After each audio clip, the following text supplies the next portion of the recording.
Hello my dear friends, आप सभी का हमारे चैनल बीटीयूपी स्टडी पॉइंट में स्वागत है। दोस्त, जो आपकी बायोलॉजी की क्लास चल रही थी, यहाँ पे ब्लड से रिलेटेड मैंने 3 क्लासेस को थ्योरी पोजीशन बहुत ही अच्छी तरीके से आपको कंप्लीट कराया। आज आपका रुधिर ब्लड से यानी कि एमसीक्यू टाइप के क्वेश्चन हम यहाँ पे सॉल्व कराएंगे और इसमें हम उन्हीं क्वेश्चनों को ऐड किए हुए हैं जो कि मैंने आपको पढ़ाया है, जो मैंने आपको थ्योरी में बताया है। और सभी स्टूडेंट से मेरी एक रिक्वेस्ट है। रिक्वेस्ट क्या है दोस्त, आप लोग ध्यान नहीं देते। मैं आपको हर बार हर क्लास में बोलता हूं कि जो मैं चीजें बोल रहा हूं उसे आप नोट करिए, लेकिन आप लोग ऐसा बिल्कुल भी नहीं करते हैं। इससे दोस्त आपका ही लॉस है, मेरा लॉस कुछ नहीं है। मैं आपको बस बोल सकता हूं और कुछ नहीं कर सकता। मैं आपको इसलिए बोलता हूं ताकि आप बार बार इसका रिवीजन कर सके। अगर आप एक जगह नोट्स के रूप में आप बना लेंगे, लिख लेंगे, तो आप इसका बार बार आसानी से रिवीजन कर सकते हैं। बहुत से स्टूडेंट क्या है दोस्त, यहाँ पे वीडियो को देखते हैं लेकिन नोट्स नहीं बनाते हैं। तो वीडियो को भी देखिए, साथ ही आप नोट्स को बनाइए ताकि आपका रिवीजन समय समय पे होता रहे। होता क्या है दोस्त, आपने एक वीडियो देखा, 2 वीडियो देखा, 3 वीडियो देखा, जैसे ही दोस्त इन सभी का मान लेते हैं आपको टॉपिक याद रहेगा या आपको समझ में आता रहेगा। इसके आगे जैसे ही आप 10 वीडियो देख लेंगे तो आपका क्या होगा, जो पीछे वाली वीडियो है वो हल्का हल्का भूलने में आएगा। तो ऐसे समय में अगर आप नोट्स का उपयोग करेंगे तो आपके लिए बेहतर होगा और एग्जाम में आप बेहतर तैयारी कर पाएंगे। ताकि वहां पे क्या होता है दोस्त, एक शॉर्ट नोट हमें चाहिए, ठीक है। इतना हमें पास समय नहीं रहता है एग्जाम के समय में कि हम अपना पूरा वीडियो, एक एक वीडियो को देखेंगे कौन सा कहां पे पड़ा हुआ है। अगर आप यही एक शॉर्ट नोट्स बनाएंगे तो आपके लिए ही बेहतर होगा। एग्जाम के समय में आप उसको देखिए और डायरेक्ट आपका वहां पे रिवीजन हो जाएगा। इसलिए सभी स्टूडेंट से मेरी रिक्वेस्ट है कि आप लोग एक नोट्स को बनाइए और जो मैं चैप्टर में जितने भी मैं आपको पॉइंट बता रहा हूं वो चाहे जिससे भी रिलेटेड हो वो आप लोग नोट करिए, क्योंकि एंट्रेंस एग्जाम में वही क्वेश्चन आपको पूछे जाएंगे। इसलिए अगर आप यहाँ पे पढ़े हैं, ध्यान होगा तो आपको क्वेश्चन वहां पे जरूर मिलेगा। साथ ही दोस्त बहुत से स्टूडेंट यहाँ पे कमेंट कर रहे थे कि सर केवल एमसीक्यू टाइप के क्वेश्चन कराइए, लेकिन दोस्त मैं आपको बताना चाहूंगा एमसीक्यू टाइप के क्वेश्चन जो अब मैं आपको करा रहा हूं वो केवल आपका एक पैटर्न है, ना कि सेम क्वेश्चन एंट्रेंस एग्जाम में आते हैं, ठीक है। स्टूडेंट का लगातार कमेंट आया था, क्या सर यहाँ पे सेम क्वेश्चन एंट्रेंस एग्जाम में आते हैं? नहीं दोस्त, यहाँ पे बिल्कुल भी नहीं आते हैं। कुछ कुछ एग्जाम्पल आपको एंट्रेंस एग्जाम में पूछे जाते हैं और कोई कोई क्वेश्चन आपका रिपीट हो जाता है। लेकिन आप कहेंगे 100 में से 100, तो ऐसा संभव नहीं है, ठीक है। इसलिए जो मैं आपको इसीलिए आपको थ्योरी से स्टार्ट करा रहा हूं, ठीक है। बेसिक कॉन्सेप्ट के साथ आपको सारी चीजें मैं आपको क्लियर करा रहा हूं ताकि एंट्रेंस एग्जाम में अगर किसी भी टाइप का क्वेश्चन आता है तो वहां पे क्वेश्चन को आप आसानी से सॉल्व कर पाए।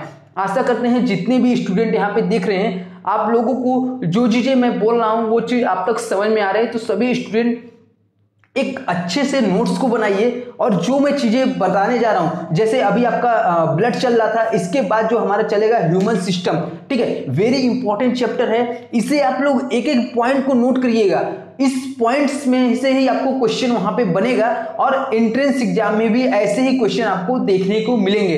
तो सभी स्टूडेंट यहाँ पे एक नोट्स को बनाइए और एक एक चीज वहां पे नोट करिए। जो मैं आपको बोलता हूं नोट करने के लिए उसे आप वहां पे नोट करिए ताकि इसका रिवीजन आप बाद में आसानी से कर सके। चलते हैं दोस्त हम अपने क्लासेस की ओर। यहाँ पे फर्स्ट जो हमारा क्वेश्चन है, और चैनल पे हमारे पहली बार विजिट किए हैं तो सब्सक्राइब करिएगा। इसका पीडीएफ मैं आपको टेलीग्राम पे डाल दूंगा। इसका पीडीएफ जिसको भी चाहिए वहां से आप ले सकते हैं आसानी से, जितने भी क्वेश्चन मैंने आपको ऐड किए हैं। और लास्ट में दोस्त आप लोग हमें कमेंट करके बताइएगा कि आप लोगों ने कितने क्वेश्चन में से कितने क्वेश्चन सही कर पा रहे हैं, ताकि दोस्त हमें भी अंदाजा लगे कि आपकी तैयारी किस लेवल की है यहाँ पे, ठीक है। अभी एग्जाम की डेट फिक्स नहीं है, लेकिन जब आपकी एग्जाम की डेट फिक्स हो जाएगी तो हम आपकी और भी क्लासेस यहाँ पे इंप्रूव करेंगे, ठीक है। उसमें फिजिक्स, केमिस्ट्री वो भी हम रेगुलर यहाँ पे अपडेट करेंगे आपकी क्लासेस को।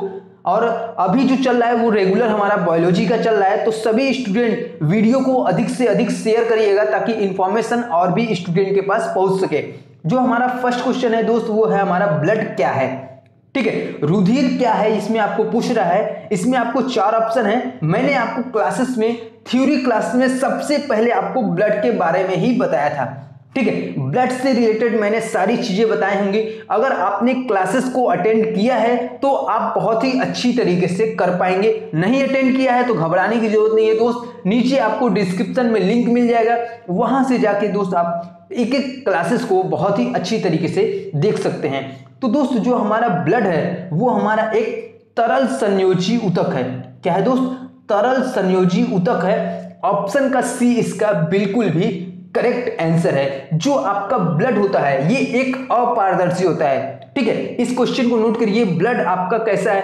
अपारदर्शी है, पारदर्शी है? तो ये आपका अपारदर्शी है और ये आपका एक चिपचिपा द्रव, कैसा दोस्त? चिपचिपा द्रव्य होता है जो आपका ब्लड होता है। ठीक है, चलते हैं दोस्त हम यहाँ पे नेक्स्ट क्वेश्चन की ओर आगे चलेंगे और क्वेश्चन को आपको बताते हुए चलेंगे सारी चीजें। ठीक है, सेकेंड क्वेश्चन आता है हमारा, रुधिर होता है। तो रुधिर में क्या होता है आपको मैंने बताया था। ठीक है, क्या बताया था कि रुधिर कैसा होता है? वो हल्का खारा होता है, यानी कि हल्का नमकीन होता है। ऑप्शन का ए इसका बिल्कुल ही करेक्ट आंसर है। ऐसा क्यों होता है दोस्त? क्योंकि इसका जो पीएच वैल्यू होता है, पीएच मान होता है वो कितना होता है? 7.3 से 7.4 होता है। ठीक है, 7.3 से 7.4 होता है और यह आपका क्षारीय प्रकृति का होता है। ठीक है, अगर यहाँ पे पीएच के बारे में मैंने आपको पहले भी बहुत अच्छी तरीके से बताया था, क्लासेस में भी आपको बहुत ही अच्छी तरीके से बताया है। तो रुधिर जो होता है वो हमारा कैसा होता है? खारा होता है। ऑप्शन का ए दोस्त इसका बिल्कुल ही यहाँ पे करेक्ट आंसर है।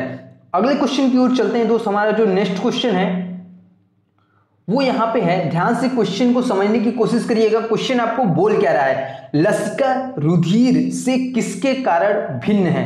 ठीक है, जो हमारा लसिका जो है वो रुधिर से किस कारण आपका भिन्न है? तो इसका जो आपका करेक्ट आंसर होगा वो आपका सी होगा, अधिक WBC RBC अनुपस्थित के कारण जो हमारा लसिका है इसमें आपका WBC RBC जो होती है वो कम होती है।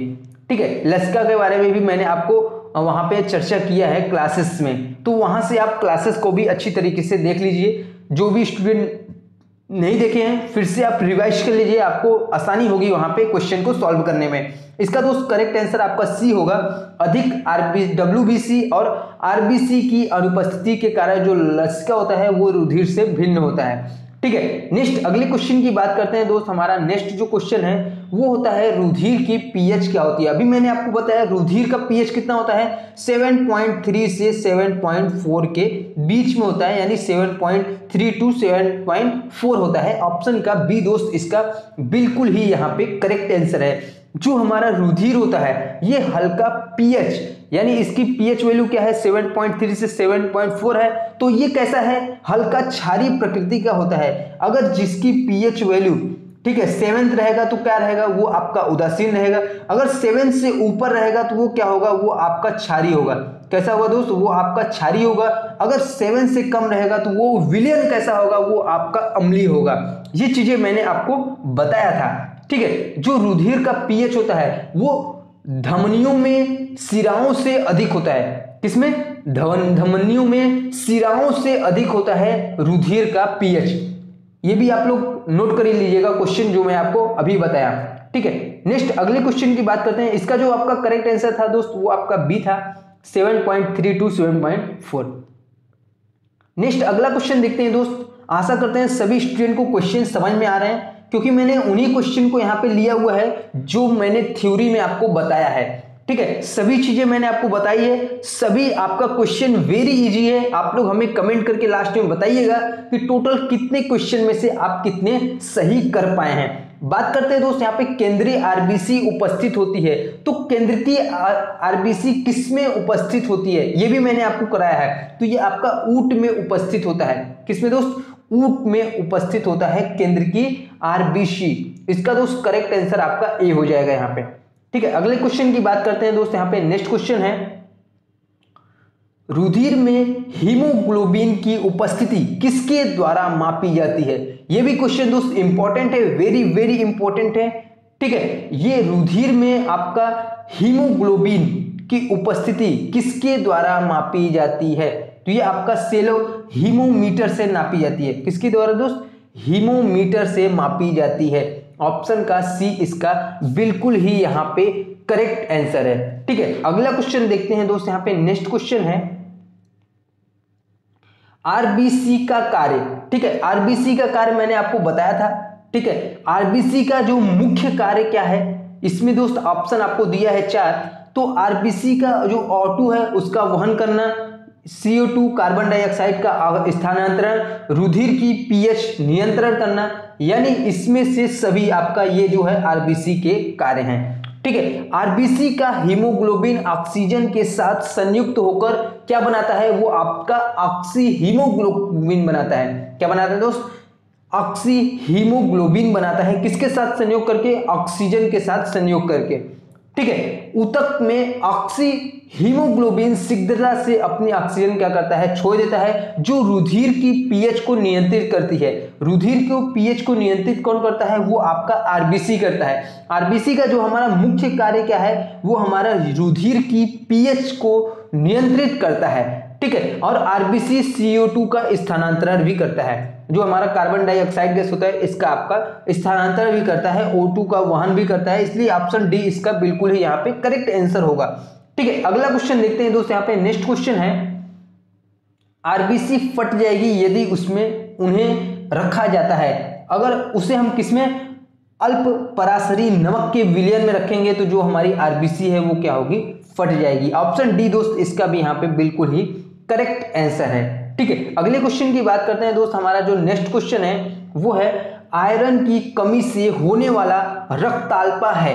तो आयरन की कमी से होने वाला रक्ताल्पा क्या है, वो हमारा पोषक रक्ताल्पा है। ठीक है, कौन सा रक्ताल्पा है, वो हमारा पोषक रक्ताल्पा है। ठीक है, ऑप्शन का दोस्त यहाँ पे बी इसका बिल्कुल ही करेक्ट आंसर है। यहाँ पे चलते हैं दोस्त हम यहाँ पे अगले क्वेश्चन की ओर। अगला क्वेश्चन है हमारा शरीर का रुधिर संग्राहक है। तो शरीर का रुधिर जो है वो किसका संग्राहक है, वो आपका प्लीहा। जो हमारा रुधिर का होता है वो आपका संग्राहक कहाँ है, वो कहाँ है, प्लीहा में है। ऑप्शन का सी दोस्त इसका बिल्कुल ही करेक्ट आंसर है। ठीक है, अगले क्वेश्चन की बात करते हैं दोस्त। यहाँ पे क्वेश्चनों को जल्दी जल्दी खत्म करते हैं। जो हमारा नेक्स्ट क्लासेस होगा दोस्त, हो सकेगा तो मैं आपको अभी जो आपके एमसीक्यू टाइप के क्वेश्चन हैं, कुछ और भी अलग तरीके के क्वेश्चन को सॉल्व कराऊंगा, ताकि आपकी जो यहाँ पे क्वेश्चन समझने की क्षमता है वो आपका बढ़ सके। ठीक है, कुछ अलग टाइप के क्वेश्चन भी हम आपको यहाँ पे सॉल्व कराएंगे। हो सकेगा तो यहाँ पे नेक्स्ट जो आपकी क्लास होगी वो इसी की पार्ट सेकेंड होगी, यानी जो आपका रुधिर ब्लड का जो चौथा आज का क्लास है, तो 5वां क्लास भी आ सकता है। अगर नहीं आएगा दोस्त तो आपका न्यू लेसन स्टार्ट होगा, मानव तंत्र यानी ह्यूमन सिस्टम। बहुत ही वेरी इंपॉर्टेंट है ये आपका ह्यूमन सिस्टम।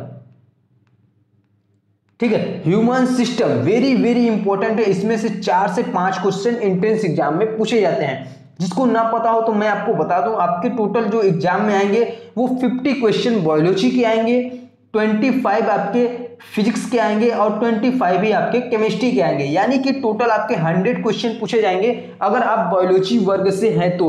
अगर मैथ वर्ग से आप देना चाहते हैं तो आपके टोटल 50 क्वेश्चन आपका मैथमेटिक्स से आएगा, 25 फिजिक्स और 25 केमिस्ट्री से आएगा। ये रहा आपका फार्मेसी कोर्स के बारे में डिटेल था आपका कि कितने क्वेश्चन एंट्रेंस एग्जाम में पूछे जाते हैं। तो टोटल आपको दोनों से ही 100 क्वेश्चन पूछे जाते हैं। लेकिन आप मैथ वर्ग से भरते हैं तो आपका वहां पे 50 क्वेश्चन मैथ के मिलेंगे, या आप बायोलॉजी वर्ग से भरते हैं तो आपके 50 क्वेश्चन वहां पे बायो से मिलेंगे। ठीक है, तो हमारा नेक्स्ट क्वेश्चन पे आते हैं दोस्त। हमारा जो अगला क्वेश्चन था वो था रुधिर में Ca2+ संबंधित है। तो कैल्शियम किससे संबंधित है, इसमें आपका ऑप्शन आपका डी बिल्कुल ही करेक्ट आंसर है। ए और बी दोनों से, यानी रुधिर स्कंदन से भी संबंधित है और पेशी संकुचन से भी संबंधित है, लेकिन उत्सर्जन से संबंधित नहीं है। ऑप्शन का डी इसका बिल्कुल ही करेक्ट आंसर हो जाएगा। रुधिर स्कंदन और पेशी संकुचन से हमारा कैल्शियम संबंधित है। ठीक है, ऑप्शन का डी इसका बिल्कुल ही करेक्ट आंसर है। अगले क्वेश्चन की दोस्त यहाँ पे बात करते हैं। अगला क्वेश्चन है हमारा 12 नंबर क्वेश्चन है, किसी घाव के रुधिर का स्कंदन किससे संबंधित है। ठीक है, वेरी इंपॉर्टेंट क्वेश्चन है ये भी। आपका घाव के रुधिर का स्कंदन किससे संबंधित है, तो वो आपका थ्रोम्बिन के द्वारा फाइब्रिनोजोन के फ्राइबिन में परिवर्तन से आपका क्या है, रुधिर का स्कंदन संबंधित है। ठीक है, ऑप्शन का सी इसका यहाँ पे दोस्त बिल्कुल ही करेक्ट आंसर है। ठीक है, अगले क्वेश्चन की दोस्त यहाँ पे बात करते हैं। नेक्स्ट हमारा क्वेश्चन है, रुधिर में सबसे बड़ी कणिकाएं हैं। तो रुधिर में आपका सबसे बड़ी कणिकाएं मैंने आपको बताया था कौन कौन से हैं, वो आपका मोनोसाइटस। ठीक है, रुधिर की सबसे बड़ी कणिका कौन है, ये आपका मोनोसाइटस है। कौन सा, मोनोसाइटस। अगर हम छोटी की बात करें तो छोटी आपका क्या है, वो आपका लिम्फोसाइटस है। ठीक है, रुधिर की सबसे बड़ी कणिकाएं कौन सी है, वो आपकी मोनोसाइटस है। सबसे छोटी कणिकाएं वो आपकी क्या है, लिम्फोसाइटस है। ठीक है, लिम्फोसाइटस ये आपकी सबसे छोटी कणिका है। ठीक है, इसे आप लोग नोट करिएगा, इंपॉर्टेंट क्वेश्चन है ये भी आपके लिए। चलते हैं दोस्त, इसका जो करेक्ट आंसर था वो आपका ऑप्शन ए था, मोनोसाइटस। नेक्स्ट अगले क्वेश्चन की बात करते हैं दोस्त। यहाँ पे अगला क्वेश्चन है 14 नंबर क्वेश्चन, निम्नलिखित में से कौन अनुवांशिक रुधिर रोग है। ठीक है, अनुवांशिक रुधिर रोग इसमें बताने हैं। फर्स्ट आपका कैंसर, टीबी, हीमोफीलिया और सिफिलिस। ये भी मैंने आपको क्वेश्चन कराया हुआ है। तो इसका जो करेक्ट आंसर है वो आपका हीमोफीलिया है। अभी अभी मैंने कराया था पिछले क्लासेस में, जो अनुवांशिक रुधिर का रोग का क्या नाम है, हीमोफीलिया। ठीक है, ऑप्शन सी दोस्त इसका यहाँ पे बिल्कुल ही करेक्ट आंसर है। अगला क्वेश्चन देखते हैं दोस्त। यहाँ पे नेक्स्ट क्वेश्चन है, हाँ यहाँ पे नेक्स्ट क्वेश्चन है, प्रणाली रक्ताल्पा का विशिष्ट लक्षण है। तो प्रणाली रक्ताल्पा का जो विशिष्ट लक्षण क्या है कि आरबीसी में हीमोग्लोबिन की कमी, हीमोग्लोबिन की कमी के कारण हमारा प्रणाली रक्ताल्पा रोग उत्पन्न होता है। ठीक है, आरबीसी के हीमोग्लोबिन की कमी के कारण। ऑप्शन का दोस्त यहाँ पे बी इसका बिल्कुल ही करेक्ट आंसर है। ठीक है, नेक्स्ट अगला क्वेश्चन देखते हैं। यहाँ पे अगला क्वेश्चन है, ये आपको मैंने कराया था बहुत ही अच्छी तरीके से। ठीक है, रुधिर वर्ग जिनमें प्रतिरक्षी ए तथा बी दोनों होते हैं। अभी मैंने क्या बात किया, प्रतिरक्षी ए और बी दोनों किस में होते हैं, तो वो आपका ओ में होते हैं। ठीक है, ओ कौन सा है, ओ मैंने आपको बताया था। ओ क्या होते हैं, ये आपका यूनिवर्सल डोनर होते हैं। ठीक है, इसमें ए और बी दोनों ही प्रतिरक्षी उत्पन्न होते हैं। ऑप्शन का डी इसका बिल्कुल ही यहाँ पे करेक्ट आंसर है। ठीक है, ये आपका वेरी वेरी इंपॉर्टेंट क्वेश्चन है और इस तरह के क्वेश्चन एंट्रेंस एग्जाम में जरूर पूछे जाते हैं। तो मैंने प्रतिरक्षी और प्रतिजन के बारे में बहुत ही अच्छी तरीके से डिस्कस किया था। आप लोग रिपीट कर लीजिए, मैं आपको फिर से अभी एक बार फिर से आपको बता देता हूं। ठीक है, 4 तरह के आपके ब्लड के समूह होते हैं। कौन कौन से होते हैं, फर्स्ट की बात करें, फर्स्ट आपका ए होता है। सेकंड की बात करें, सेकंड आपका बी होता है। थर्ड की बात करें, थर्ड आपका ए बी हो गया। और फोर्थ की हम बात करते हैं, फोर्थ आपका ओ हो गया, यानी कि आपका जो यूनिवर्सल डोनर है। ठीक है, जो हमारा ए बी है इसे हम क्या कहते हैं, सार्वत्रिक ग्राही। क्या कहते हैं दोस्त, सार्वत्रिक ग्राही कहते हैं, यूनिवर्सल रेसिपिएंट कहते हैं। ठीक है, ये आपका कोई भी किसी भी ग्रुप के ब्लड आपका ले सकता है। ठीक है, और जो हमारा यूनिवर्सल डोनर होता है वो किसी भी ग्रुप को अपना ब्लड दे सकता है। ठीक है, तो एक बात ध्यान रखिएगा, इसमें आपका जैसा कि मैंने बताया प्रतिरक्षी व प्रतिजन आपका ऐसे ही पूछे जाएंगे। एंट्रेंस एग्जाम में भी सेम क्वेश्चन ऐसे ही आपको वहां पे भी देखने को मिलेंगे कि रुधिर वर्ग में ऐसा कौन सा है जिसमें हमारा उपस्थित प्रतिरक्षी उत्पन्न नहीं, मतलब प्रतिरक्षी उपस्थित नहीं होता है। ठीक है, तो वो भी मैं आपको बताऊंगा यहाँ पे। तो सबसे पहले मैं ए की बात कर लेता हूं। ठीक है, इसमें जो उपस्थित हमारा प्रतिजन होता है वो ए होता है। क्या होता है, कैपिटल ए प्रतिजन इसमें उपस्थित होता है। अगर हम प्रतिरक्षी की बात करें तो प्रतिरक्षी हमारा स्मॉल बी इसमें उपस्थित होता है। और ये आपका जो रक्त ए है, ठीक है, जो हमारा ग्रुप ए है, ये किसको किसको ब्लड दे सकता है, तो वो हमारा ए को और ए बी को दे सकता है। 2 ग्रुप को दे सकता है, किसको, ए को और ए बी को दे सकता है। और ऐसा कौन कौन ले सकता है, ग्रुप ए किससे ले सकता है, तो वो हमका ओ से और ए से। किससे, ओ से और ए से, जो हमारा सार्वत्रिक डोनर है उससे लेगा या ब्लड समूह ए से लेगा। ठीक है, ये तो रहा आपका ए के बारे में। अब हम दूसरे नंबर पे बात करते हैं बी के बारे में, जो हमारा ब्लड समूह बी है। ठीक है, इसमें जो उपस्थित हमारा प्रतिजन होता है वो क्या होता है, बी होता है, और इसका जो प्रतिरक्षी होता है वो ए होता है। ठीक है, ये आपका रुधिर किसको किसको दे सकता है, तो बी को दे सकता है और ए बी को दे सकता है। ठीक है, और ये किससे ले सकता है, तो इसका लेने वाला होए ओ, जो कि हमारा सार्वत्रिक डोनर है, और खुद से यानी बी वाले ग्रुप को से भी अपना ब्लड ले सकता है। तो ये आपका दूसरे वर्ग का या आपका ब्लड ग्रुप था। ठीक है, ब्लड ग्रुप बी। अब बात करते हैं हम ब्लड ग्रुप ए बी की बात कर लेते हैं। ठीक है, तीसरे नंबर की बात करते हैं हम यहाँ पे ब्लड ग्रुप ए बी की। ठीक है, तो इसमें जो हमारा उपस्थित प्रतिजन होता है वो आपका ए और बी दोनों होता है। ए और बी दोनों ही प्रतिजन उपस्थित होते हैं। इसमें आपका कोई भी प्रतिरक्षी उपस्थित नहीं होता है। प्रतिरक्षी का मतलब क्या है, आपका एंटीबॉडीज। इसमें आपका एंटीबॉडी कोई भी उपस्थित नहीं होता है, और इसी एंटीबॉडीज को हम एग्लूटिन्स नाम से भी जानते हैं। ठीक है, जो चीजें मैं आपको बता रहा हूं उसे आप लोग नोट करिए। इसे हम किसके, एग्लूटिन्स के नाम से भी जानते हैं। इसमें आपका जो प्रतिरक्षी है वो उपस्थित नहीं होता है, किसमें, वो आपका ए बी समूह में। ठीक है, ये आपका रुधिर किससे किससे ले सकता है, तो ये आपका ओ से ले सकता है, सार्वत्रिक डोनर से, ए से ले सकता है, बी से ले सकता है, और ए बी से। यानी चारों ब्लड समूह से आपका ये ब्लड ले सकता है। ठीक है, चारों ब्लड समूह से आपका ये ब्लड ले सकता है, कौन, ए बी। ठीक है, इसीलिए इसको क्या कहते हैं, सार्वत्रिक ग्राही के नाम से जानते हैं। अगले दोस्त हम यहाँ पे नेक्स्ट हमारा था वो था ओ, चौथा हमारा बच गया था ब्लड ग्रुप ओ के बारे में जान लेते हैं। ठीक है, जो कि हमारा यूनिवर्सल डोनर। ठीक है, इसमें कोई भी प्रतिजन उपस्थित नहीं होता है। ठीक है, इसमें आपका प्रतिजन कोई भी उपस्थित नहीं होता है, यानी इसमें एंटीजन कोई भी उपस्थित नहीं होता है। अगर हम बात करें एंटीबॉडीज की, तो इसमें ए और बी एंटीबॉडीज उत्पन्न होते हैं। ठीक है, उपस्थित रहते हैं, और ये किसको किसको ब्लड दे सकता है, तो ये आपको चारों को ही ब्लड दे सकता है। लेकिन इसमें एक खास बात ये है, ये केवल किससे ब्लड ले सकता है, तो वो केवल आपका ओ से, यानी जो डोनर होगा उसी से ही आपका ये ब्लड ले सकता है। अन्य किसी ब्लड समूह से ये आपका ब्लड नहीं ले सकता है। ठीक है, तो इसकी ये रही खास बात है। अब नेक्स्ट क्वेश्चन की बात करते हैं दोस्त। अगला क्वेश्चन हम यहाँ पे देख लेते हैं। इसका करेक्ट आंसर था वो आपका डी था, जिसमें प्रतिरक्षी ए और बी दोनों ही होते हैं। अगला क्वेश्चन की बात करते हैं दोस्त। अगला क्वेश्चन है हमारा 17 नंबर क्वेश्चन। ये आपका लास्ट क्वेश्चन होगा यहाँ पे।